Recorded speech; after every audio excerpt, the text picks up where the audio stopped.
Bienvenue dans Sacrée Sexualité, le podcast où on parle de sexualité, mais pas comme à la télé. Je m'appelle Livia Quero, je suis écrivaine, je suis coach en sexualité et je suis aussi très fan de comédie romantique. Et tu vois, dans les comédies romantiques, le sexe c'est toujours automatique, fluide, génial et parfait. Et ça ressemble pas trop à la réalité. On ne nous montre pas tous les moments maladroits, compliqués, qui sont durs à naviguer. Et on ne nous montre pas non plus toute la dimension magique, sacrée de la sexualité qui va bien au-delà de mélanger les corps. Eh bien, tu sais quoi, dans ce podcast, c'est exactement ce qu'on va faire. On va parler des choses qui sont un peu compliquées, un peu difficiles et dont personne ne parle jamais. Et en même temps, on va parler de la dimension spirituelle, énergétique de la sexualité qui en fait un outil qui te permet de te reconnecter à qui tu es et qui impacte tous les aspects de ta vie. Je suis très heureuse de t'accueillir dans ce podcast et je te dis à tout de suite pour l'épisode du jour. Hello les amis, je suis ravie de vous retrouver pour ce nouvel épisode. Ça fait super longtemps que je veux faire cet épisode et je suis contente de me poser pour partager ça avec vous parce que je pense que c'est vraiment très important. Aujourd'hui, on va parler de comment naviguer au mieux les conflits dans vos relations, qu'elles soient amoureuses, amicales, enfin vos relations intimes. Et notamment, c'est très important dans les relations intimes. Pourquoi ? Parce que quand il y a un conflit non résolu entre deux personnes qui ont potentiellement envie de faire l'amour, très souvent, ça va créer un froid qui fait qu'on va avoir de la distance entre nous et perdre la connexion. Et donc dans cet épisode, j'ai envie de vous partager comment passer du conflit à la reconnexion. C'est pas toujours évident, mais là, je crois que j'ai trouvé ma petite méthode et pour l'avoir testée et approuvée, et j'ai juste envie de la partager avec vous en espérant que ça vous aide également à vous sentir mieux dans vos relations. Let's go! Le premier caveat que je veux faire, c'est que ce que je vais partager dans ce podcast ne va fonctionner que si vous êtes dans une relation relativement saine. C'est-à-dire que c'est pas une relation dans laquelle vous vous sentez écrasé, c'est pas une relation dans laquelle vous vous sentez manipulé, c'est une relation où vous sentez que vous avez la place d'exister, de respirer. En gros, c'est pas une relation toxique, quoi. Parce que si vous êtes en relation avec quelqu'un qui vous manipule et qui n'a pas d'intérêt pour votre bien-être, franchement, la gestion des conflits, elle sera pas forcément... Je dirais pas qu'elle serait impossible, mais elle sera peut-être différente de ce que je décris ici. Ce que je décris ici, c'est comment gérer un conflit avec quelqu'un qui vous veut du bien, quoi. Comment gérer un conflit avec quelqu'un que vous aimez, quelqu'un qui vous veut du bien, quelqu'un à qui vous voulez du bien. Et en gros, ça frotte entre vous et vous avez juste envie que ça aille mieux. Et bien sûr, pendant le conflit, vous êtes pas en train de vous dire « je l'aime, il m'aime, elle m'aime », tout ça. Mais vous savez que globalement, la relation, c'est une relation dans laquelle vous voulez vous investir et dans laquelle vous sentez que l'autre personne est investie. Donc voilà, c'est vraiment mon petit disclaimer, caveat, parce que j'ai déjà été dans une relation toxique et je sais que parfois on veut tellement tout faire pour que ça aille mieux et trouver toutes les techniques pour que ça aille mieux, mais il y en a pas forcément d'aussi simple. Bref, c'est autre chose, quoi. Donc voilà, c'est autre chose. Donc dans cet épisode, on va partir du principe que vous êtes dans une relation où vous vous sentez être vous-même, vous vous sentez respirer, vous sentez que vous avez la place de vous exprimer et de parler. Et ces petits tips vont, je l'espère, vous aider dans vos conflits et dans vos désaccords. La première chose à faire, c'est que si quelque chose vous a déplu ou que vous n'êtes pas content ou un truc vous a saoulé, vous êtes agacé, la première chose à faire, c'est vous ressourcer. C'est de prendre le temps de processer vos émotions de votre côté. Parce que très souvent, ce que je vois, petite parenthèse Love is Blind France, c'est que les gens vont processer leurs émotions avec la personne en face. Et l'excuse, ça va être « oui, mais je suis une personne intense, je suis une personne passionnée, c'est comme ça que je m'exprime ». Donc on va avoir des personnes qui haussent beaucoup le ton, qui vont avoir potentiellement des propos méchants ou violents, parce qu'en fait, les émotions n'ont pas été processées en amont, et en gros, je suis en train de processer l'émotion alors que je suis en conflit avec l'autre. Et c'est pas top parce que c'est dans ces moments-là où on va dire des choses qu'on n'aurait pas préféré ne pas dire, on va blesser l'autre, ça peut envenimer. Et donc si un truc vous agace, vous énerve, vous a saoulé, je dis pas de pas le nommer sur le moment, vous pouvez dire sur le moment « waouh, ça me plaît pas, ça me saoule », mais idéalement, prenez un temps pour vous ressourcer et pour aller processer ce que vous ressentez. Pourquoi je dis ça ? C'est parce que parfois, quand il y a un désaccord ou un conflit, certes, il y a une part des choses qui va venir de l'autre et d'un comportement que l'autre aura fait ou des choses que l'autre aura dites, mais il y a aussi une part qui va venir de nous, qui est que ça nous a déclenché pour une raison qui nous appartient à nous. J'en sais rien, peut-être que ça peut toucher notre dépendance affective, ça peut toucher notre estime de soi, ça peut nous faire nous dire « ouais, de toute façon, il ou elle ne m'aime pas, je le savais », ça peut toucher notre blessure de rejet, enfin ça peut toucher un tas de trucs qui n'ont rien à voir avec l'autre personne en fait. Et tant que vous n'avez pas cette distinction-là, vous n'allez pas arriver à une résolution dans votre désaccord. Si vous prenez pas ce recul de vraiment sentir qu'est-ce qui est en train de se passer pour moi et pas nécessairement le penser mentalement, mais juste le processer dans le corps. Vous pouvez écouter l'épisode précédent pour savoir comment on fait. Ben, ça sera pas utile en fait, parce que vous allez venir avec toutes vos émotions et elles vont être emmêlées et vous ne pourrez pas exprimer facilement vos besoins et vos limites puisque vous serez en plein dans vos émotions et tout ce que vous voudrez, c'est quelqu'un en face qui vous accueille dans toutes vos émotions, mais vous êtes en conflit donc la personne ne pourra pas. Voilà. Si vous êtes saoulé par elle et qu'elle est saoulée par vous, elle pourra pas avoir la capacité d'accueillir toutes vos émotions à cet instant-là. Donc la première étape, c'est de prendre du recul et de dire, ok, je vais juste prendre un temps pour aller faire un tour, marcher, processer un peu mes émotions et voir, voilà, juste donne-moi 2 minutes. Je vois déjà venir les personnes qui me diront, oui, mais en gros, l'autre ne me laisse pas faire ça, ou bien je n'ose pas faire ça, ou bien est-ce que faire ça, ce n'est pas fuir la conversation et tout. Vous n'êtes même pas obligé de dire, donne-moi 2 minutes. Vous pouvez juste rien dire, vous taire et vous dire mentalement, je vais revenir sur ça après. Alors je sais que c'est un exercice qui n'est pas facile. Et ça demande un petit peu de compartimenter. Mais pour l'avoir fait plusieurs fois, en fait, il faut juste que vous ayez la croyance que vous aurez un espace plus tard pour adresser ça. Parce que parfois, ce qui fait qu'on répond au quart de tour, c'est qu'on a une espèce d'urgence dans le corps où on se dit « si jamais je dis pas ce que j'ai envie de dire maintenant, je pourrai jamais le dire ». C'est faux. Vous aurez tout le temps de le dire après, ok ?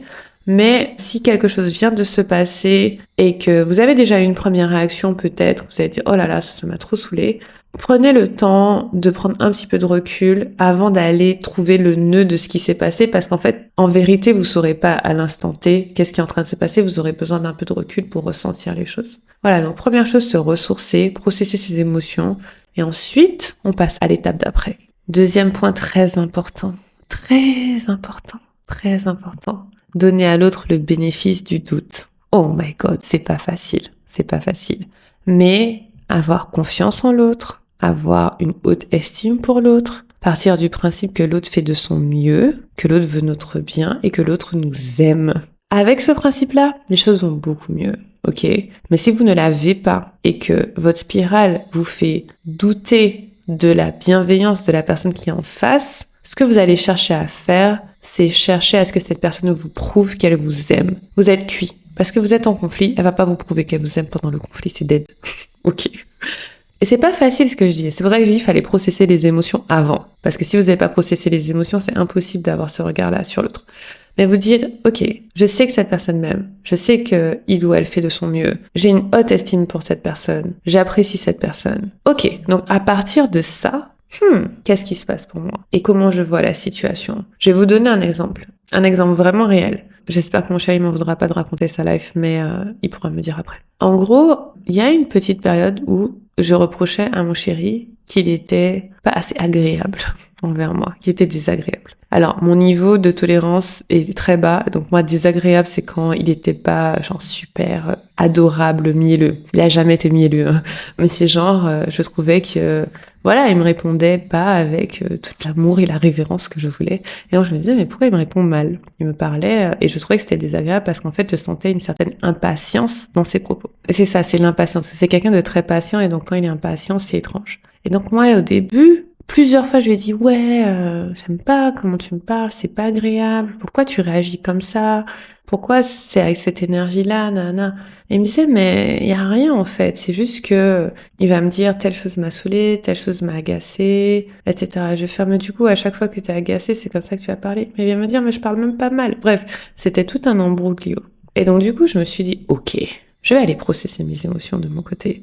Et j'ai pris du temps, hein. Je pense que j'ai pris plusieurs jours à vraiment processer le truc parce que ça arrivait plusieurs fois, en fait, que j'avais cette sensation d'impatience de sa part. Et donc, j'ai processé mes émotions Et c'était pas facile, hein, je vais pas vous mentir. Et donc, je me suis apaisée et je suis partie du principe qu'il m'aime, qu'il veut mon bien, qu'il veut le bien pour notre famille et qu'il est très intelligent, très, même relationnellement intelligent. Et donc, à partir de là, tout va bien. Et en fait, ça m'a beaucoup aidé à m'apaiser parce que je me suis dit, il y a sûrement pas vraiment de problème fondamental. En fait, il y a juste un truc que je comprends pas. C'est ce que j'ai fini par me dire. Il y a juste un truc que j'ai pas capté. Et ça nous emmène au point numéro 3. Une fois que vous avez processé, que vous avez tenu l'autre en haute estime et que vous lui avez donné le bénéfice du doute, troisième point, c'est la curiosité, plutôt que d'essayer d'avoir raison. Ça va tout changer. Plutôt que de vous dire, il doit absolument comprendre ce que je veux dire, il doit absolument changer son comportement, il doit absolument faire ce que je veux qu'il fasse, essayez d'avoir de la curiosité pour comprendre d'où vient le comportement.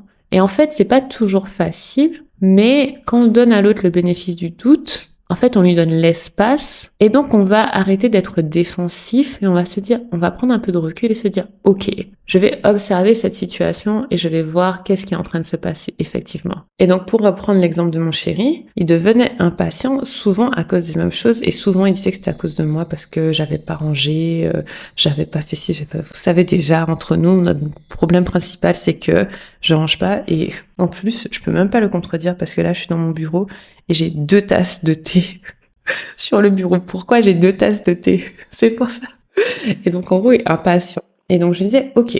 Et donc, du coup, par curiosité, quand j'avais processé mes émotions, j'ai fait tous mes trucs, je suis allée le voir, je lui ai fait, mais aide-moi à comprendre. Aide-moi à comprendre. Quand tu deviens impatient, qu'est-ce qui provoque ton impatience? C'est parce que je suis agacée. Qu'est-ce qui t'agace? Et j'ai remarqué, et en gros, il y a 2 trucs principaux qui l'agaçaient. Un, c'est que je rangeais pas derrière moi. En fait, je suis pas si bordélique que ça. C'est juste que je range pas les trucs après les avoir utilisés, ok? Et donc ça, le fait de devoir passer derrière moi et de ranger mes 5 tasses de thé dans le lave-vaisselle, ça l'agaçait, et du coup, ça le rendait impatient. Ok, je comprends. Et donc ça, c'est un truc qu'on a déjà adressé plusieurs fois. Je fais de mon mieux. Il me donne un peu de grâce, voilà. Et il y avait un deuxième truc qui était plus profond et que j'avais commencé déjà à toucher du doigt en processant, c'est qu'en fait, il perdait patience parce qu'il y a des moments, il me disait quelque chose, genre il me disait un truc bidon, et je lui posais plein de questions pour essayer de comprendre. Je lui posais plein de questions pour que ce soit clair pour moi. Par exemple, il va me dire, ok, je pars avec notre bébé. Et moi, je vais faire, mais vous allez où? Mais pour faire quoi? Mais pourquoi tu pars avec elle aujourd'hui? Pourquoi tu pars pas avec elle demain? Mais t'es sûr que t'as pris ça? Et il me dit, wow. Et donc, c'est là où il va devenir impatient. Et je me rendais pas vraiment compte que je faisais ça. Et je lui ai dit, ah. Et donc, en fait, c'est quand je te pose toutes ces questions que tu deviens impatient. Et que j'interprète en, il est désagréable. Il est pas si désagréable que ça, mais vous avez capté. Il est pas aussi charmant que je voudrais. Et donc, du coup, je lui ai dit, ah, ok, c'est ça. Et j'ai fait, du coup, le problème, c'est que, en fait, tu me dis un truc et plutôt que de juste l'accepter, je pose plein de questions. Je me dis oui. Donc, dans ma tête, je me dis déjà, 1, pourquoi je fais ça? Et 2, pourquoi je fais, c'est un problème. Et donc, du coup, on a creusé, on a réalisé qu'en fait, tous les deux, en fait, on l'a interprété comme étant une petite méfiance de ma part. C'est-à-dire que, mais c'est un truc que j'ai reçu ça en message lors d'une pratique. Il fallait que je fasse vachement encore plus confiance. En fait, une envie de contrôler un petit peu ce qui se passe et de tout maîtriser. Et pourquoi je dis que c'est de la méfiance, c'est parce que c'est l'inverse de la confiance totale, en fait. Il y a ce côté où j'avais vraiment envie de tout comprendre, tout maîtriser. Et je me suis dit, ok, en fait, parce que moi je veux tout comprendre, tout maîtriser, je vais vouloir tout baliser. Je fais ça dans plein d'aspects de ma vie d'ailleurs. J'aime bien quand tout est cadré. J'ai dit, je veux tout baliser. Et en fait, je lui ai dit ça, je lui ai dit, en fait, tu sais quoi, dans mon cerveau, c'est comme s'il y avait un damier et que si toutes les cases sont pas noires et cochées et qu'il y en a genre 3 ou 4 qui sont blanches et que je comprends pas pourquoi, je pète un plomb. Ah! Et donc, du coup, voilà, curiosité des 2 côtés. Je donne des détails, mais c'est pour que vous captiez. Et donc, je lui ai dit, ok, tu sais quoi? Voici ce que je vais faire à partir de maintenant. À partir de maintenant, je vais te dire, je comprends pas tout, mais c'est pas grave. C'est devenu ma phrase. Au lieu de demander, pourquoi tu fais ça? Mais tu vas aller où? Mais tu vas faire quoi? Nanana. Je vais faire, je comprends pas tout, mais c'est pas grave. Parce que c'est pas, genre, je suis méfiante par rapport à ses actions. Je sais que, je sais pas, s'il sort avec notre fille, tout va bien se passer. Mais c'est que j'ai besoin d'avoir tous les détails. Or, c'est pas vrai. J'ai pas besoin d'avoir tous les détails. C'est un jeu de mon cerveau. Et donc, j'ai commencé à me dire ça. Je comprends pas tout, mais c'est pas grave. J'ai pas toutes les infos, mais c'est pas grave. J'ai confiance. Et donc, du coup, je me suis un peu accélérée sur les autres points. Donc, Notre troisième point, c'est la curiosité. C'est vraiment essayer de venir avec cet esprit de curiosité, de se dire, OK, je veux essayer de comprendre. Je veux pas essayer d'avoir raison. Je vais essayer de comprendre qu'est-ce qui se passe, qui fait qu'on est dans cette dynamique. Parce que j'ai dit, je comprends pas pourquoi t'es sur la défensive ou que t'es impatient. Littéralement, j'étais là, mais je comprends. Comme vous l'avez vu dans cet épisode, j'aime bien comprendre. Et donc, du coup, finalement, en étant curieux, voilà, on a tous les deux capté que c'est ce qui se passait. Le quatrième point, c'est pas vraiment une étape, mais c'est l'état d'esprit avec lequel vous devez entrer dans la conversation. C'est vous dire que c'est chacun son tour. Parce que, comme je disais tout à l'heure, parfois on veut aller vite dans la conversation alors qu'on n'a pas processé nos émotions, parce qu'on se dit, mon Dieu, si j'en parle pas maintenant, on va jamais en parler. C'est faux, c'est bon, ça va aller, il n'y a pas la terre qui va s'effondrer, vous avez le temps. Et en fait, le quatrième point, c'est chacun son tour. C'est dire, d'abord je dis mon truc, ensuite tu dis ton truc, ou vice-versa. Donc quand je suis arrivée dans cette conversation, avec curiosité, je lui ai dit, aide-moi à comprendre, explique-moi comment c'est pour toi et tout, sans que moi je vienne en mode, oui mais en fait, non, t'as pas compris et tout, non, j'étais juste en train d'écouter, et il m'a dit ces trucs, après j'ai dit, ok, maintenant, voici comment j'interprète le truc. Il me dit, ah, ok. Et ensuite, il me dit, voici comment moi je vois le truc. Ok. En fait, on fait aller-retour comme ça, avec l'espace pour que chacun exprime ce qu'il ressent pleinement. Plutôt que de rebondir sur ce que dit l'autre en mode, oui, mais en fait, t'as pas compris, mais en fait, c'est pas ça, mais en fait, c'est pas ça. Non, chacun son tour. Vas-y, explique-moi ton point de vue. Ok, cool, j'ai capté. Maintenant, voici mon point de vue. Comment tu t'es senti? Ok, cool, j'ai capté. Voici comment je me suis sentie, si on veut descendre dans les sensations corporelles, etc. Et donc, chacun son tour. C'est un principe super important. Et en fait, ce qui est intéressant, c'est que il faut que l'un des deux l'initie, mais une fois que l'un des deux les a initiés, c'est ce que vous faites chacun son tour. C'est-à-dire qu'à partir du moment où vous choisissez de laisser à l'autre son tour, vous allez voir que naturellement, il va vous laisser votre tour. J'adore, c'est assez fascinant. Alors que si vous l'empêchez de parler, il va vous empêcher de parler. Bah oui, logique. Et du coup, une fois qu'on a fait ça pour clôturer le conflit ou le désaccord, on va proposer une solution. Et donc, par exemple, moi, la solution que j'ai proposée, c'est comme je vous disais, c'est je vais dire à partir de maintenant que si je comprends pas, c'est pas grave. Si j'ai pas toutes les infos, c'est pas grave, j'ai confiance. Et c'est pas que j'ai pas confiance en lui, hein, je précise, hein, c'est que c'est une espèce d'idée de la confiance en général. Peut-être un petit reste d'hypervigilance qui veut tout maîtriser, je ne sais pas. Mais en tout cas, voilà, j'ai confiance. Et lui, je sais plus ce qu'il a dit, mais il m'a dit quelque chose aussi sur lequel il s'est engagé. Et voilà, et depuis tout va bien. Franchement, sincèrement, ce truc-là moi, personnellement, m'a pris la tête pendant, je dirais bien 5 semaines parce que j'étais là, je comprends pas pourquoi t'es agacée. Et il me dit, je comprends pas pourquoi tu comprends pas que je suis agacée. Et finalement, on a une bonne conversation et puis maintenant, c'est plus présent en fait. Parce que chacun comprend le point de vue de l'autre et on n'a pas cherché à savoir qui gagne pas. Voilà. En fait, parfois, on va dans les conflits en voulant être reconnu, en voulant que l'autre personne nous valide, nous dise « Ah ouais, mais c'est vrai, t'as raison, j'étais un connard, c'est vrai. » J'en sais rien.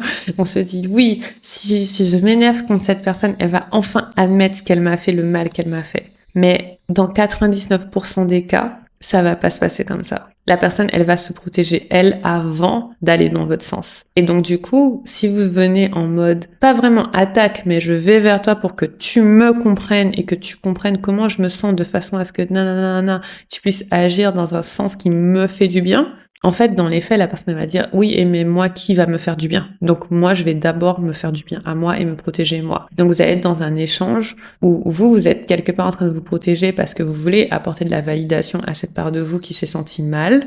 Et la personne en face, elle va se protéger aussi parce que hors de question qu'elle accepte que vous disiez qu'elle vous a fait du mal. Enfin, c'est difficile pour quelqu'un d'accepter qu'elle est en tort. C'est la plupart des gens ont peu de mal à accepter ça. Sinon, si la personne accepte en mode calme, c'est qu'il n'y avait pas de conflit à la base, en fait. C'est juste un feedback, elle dit, ok, désolé. Mais s'il y a conflit, c'est qu'il y a frottement. Et donc, s'il y a frottement, chacun est un peu campé dans ses positions et va vouloir se protéger. Donc, il va falloir qu'il y en ait un des deux, au moins, qui vienne en disant, ok, je mets de côté l'envie que ça ait dans mon sens. Et je mets en priorité le fait de trouver une résolution qui fonctionne pour tous les deux. Je sais pas comment décrire ça, c'est pas genre un compromis, mais c'est plus comme une forme de négociation. Je vous ai déjà parlé de négociation en fait. Et donc on va négocier pour les besoins, de quoi t'as besoin, de quoi j'ai besoin, comment on trouve un terrain d'entente. Et ben là en fait ça va être la même chose, ça va être comme aller dans une négociation. Et dans une négociation tu mets pas tes émotions, tu prends les faits. Et t'essaies de comprendre au mieux les faits. C'est pas toujours évident, mais c'est pour ça que c'est important que vous passiez du temps avec vos propres émotions d'abord, pour être sûr de pas les emmener dans cette conversation qui va permettre de résoudre le conflit. Un truc aussi qui aide beaucoup, c'est de vraiment vous positionner en équipe. C'est-à-dire que c'est pas moi contre l'autre et l'autre contre moi. Et parfois, quand on est dans un conflit, c'est exactement ce qui se passe. Donc on va se dire, l'autre est contre moi, voilà. Et là, on n'est pas en train de résoudre le problème, alors que l'équipe, ça va être ok. On va tous les deux regarder le problème et essayer de le résoudre ensemble. Parce qu'on part du principe qu'on est chacun des bonnes personnes, qu'on veut le bien de l'autre, qu'on s'aime, qu'on veut que ça fonctionne. Et donc du coup, on va aller regarder le problème et trouver une solution ensemble. Ce n'est pas toi contre moi, c'est nous deux contre le problème. Et ça fait vraiment une différence. Franchement, ce fonctionnement en équipe, à chaque fois se rappeler qu'on est une équipe, qu'on est du même côté, qu'on veut la même chose, ça nous a vraiment beaucoup aidé parce que sinon, en fait, c'est impossible que ça fonctionne. Parce que sinon, tu es en lutte constante avec la personne avec qui tu partages ta vie. T'es tout le temps en train de devoir prouver des choses ou que l'autre te prouve des choses. Et ça, c'est pas évident. Je trouve que il y a des fois dans les relations. Et puis nous, bien sûr, on avait des étapes comme ça parce que forcément, au début de la relation, on n'avait pas toutes ces façons de communiquer là parce qu'on se connaissait pas. Enfin, voilà. On a dû apprendre à se connaître. On est très différents. Mais au début de la relation ou bien dans certains moments de la relation, c'est comme si on a besoin que l'autre nous prouve qu'on est important pour lui ou pour elle, nous prouve son amour, nous prouve. Et en fait, à force de chercher des preuves, on va passer à côté de juste vivre la relation. Et donc partir du principe que non, mais ça va entre nous, on veut les mêmes choses, on avance dans la même direction, maintenant gérons ce conflit. Voilà, ça peut beaucoup aider. Juste rajouter que si vous n'êtes pas dans une relation comme celle-là où vous sentez que vous avez la possibilité de travailler en équipe pour résoudre un souci, ce qui peut vous aider aussi, c'est poser des limites. C'est-à-dire, juste déjà dans un premier temps, affirmer ce qui est OK pour vous et pas OK pour vous. Dans un début de relation, par exemple, c'est important de poser des limites. Ou bien, dans une relation qui n'est pas tout à fait aussi saine que vous voudriez, c'est important de commencer à poser des limites et de vous dire, OK, ça c'est acceptable pour moi, ça c'est pas acceptable pour moi. Et à partir de là, voir comment ça évolue. Parce que nous, avant d'avoir des conflits, enfin, je dis avant d'avoir des conflits, on n'a pas vraiment de conflits, mais avant d'avoir des désaccords, il y en a toujours un qui a dit, mais ça c'est pas OK pour moi, et ça c'est pas OK pour moi, bon, d'accord, mais ça colle pas. Et donc c'est là où il y a des accords, et là on va trouver résolution. Voilà. Donc voilà, je vais reprendre les 5 points que j'ai dit en espérant que ça vous aide. Vous pouvez m'écrire pour me dire. Donc la première chose, c'est se ressourcer et processer ses propres émotions. Deuxième chose, c'est donner à l'autre le bénéfice du doute, avoir confiance en lui ou en elle, l'avoir en haute estime, partir du principe que la personne veut notre bien. Troisième point, avoir de la curiosité plutôt que d'essayer d'avoir raison. Voilà, chercher à comprendre le point de vue de l'autre plutôt que d'essayer d'avoir raison. Quatrième, chacun son tour. Se dire, ok, ça c'est le tour de l'autre, là c'est mon tour. Chacun pourra parler et s'exprimer. Je n'ai pas besoin de me défendre et de rebondir. Et cinquième, c'est proposer une solution, faire un engagement, chacun de son côté. Voilà, à partir de là, tout devrait bien se passer. Je travaille beaucoup avec mes clientes en privé notamment sur le fait de naviguer leurs relations. Certaines sont célibataires, donc on navigue beaucoup leurs nouvelles relations, leurs nouvelles rencontres, des relations qui datent de quelques semaines, quelques mois et de voir comment les ajuster. Et puis certaines sont en couple depuis des années et c'est pareil, on va travailler à ajuster ces relations, voir comment gérer les conflits, quel genre de conversation avoir, quel genre de besoins exprimer, quel genre de limites poser, etc. Et donc si vous avez envie d'être accompagné par moi de façon très intime, individuelle, sur mesure, j'ai 2 places en coaching privé. J'accompagne très peu de personnes en privé. La plupart des gens les accompagnent dans mon groupe. Mais si vous sentez le besoin d'avoir un accompagnement en proximité avec moi, où je suis littéralement dans votre poche, c'est-à-dire qu'en plus de nos 2 appels mensuels, vous aurez aussi accès à moi par message et par audio. Très peu de gens ont accès à moi par message et par audio. Donc voilà, vous pouvez avoir vraiment un suivi sur mesure où au jour le jour, je vous aide à naviguer certaines situations qui peuvent être pas forcément évidentes. Donc si ça vous intéresse, vous pouvez écrire à hello@liviakiro.com. Je vous en dirai plus sur le coaching. Et voilà, vous pouvez m'écrire sur Instagram également. Je regarde très régulièrement mes messages. J'espère que cet épisode vous a plu. J'espère qu'il va vous aider à mieux naviguer les moments de désaccord, les moments de frottement pour avoir une relation qui est paisible, qui est harmonieuse, qui est fun, qui vous fait du bien, qui vous nourrit, qui vous fait grandir. Et voilà. Et au fur et à mesure, en fait, c'est comme ça qu'une relation évolue. C'est de désaccord en désaccord qu'on devient beaucoup plus fort. Waouh, j'ai fait une rime. Mais c'est vrai, parce que en fait, c'est à chaque fois qu'il y a ces petits frottements-là qu'on apprend à mieux connaître l'autre et qu'on apprend à solidifier notre relation et qu'on évite en fait des ressentiments, des choses qui vont rester longtemps sur la durée. Donc en faisant tous ces petits ajustements-là, vous apprenez à mieux vous connaître, mieux vous comprendre et voilà, vous créez une relation qui est sur des bases beaucoup plus solides et qui peut s'élever encore plus haut. Voilà, je vous remercie de m'avoir écouté et je vous dis à très bientôt pour le prochain épisode. Salut!